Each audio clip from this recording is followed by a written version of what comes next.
kaya lungyal pat na ngayong the experience ito tulay kangin umtula akiti nelo ding vongga punoya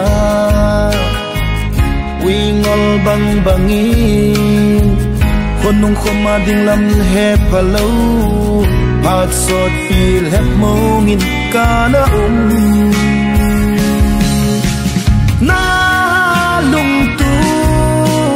bang ban sang sang zo kay din bang nang din zong gel ha in pi uy ngol ju a ching tai lung don nga na nei lung se ken la an na het pha lo ching na thiep na nei lo to di melin la ta zo lo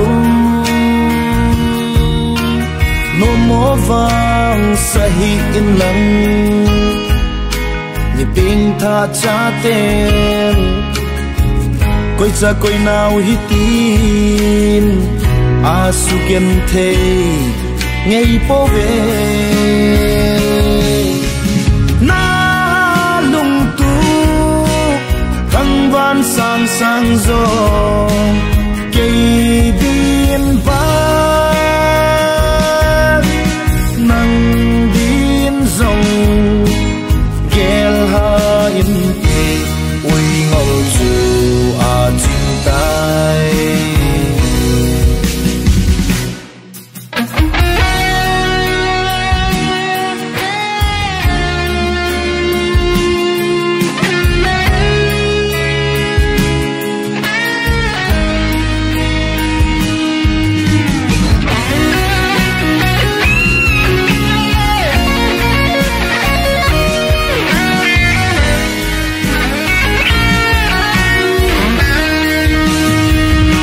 Sangile somleja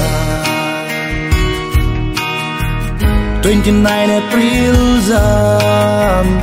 aha ina to ha sai nang lalung day ang laya umtsula gamtin umtsula.com nang ngay ban na dingin Ilham Street Zone in kana bang khem zita ve na lung tu thăng van sang sang zo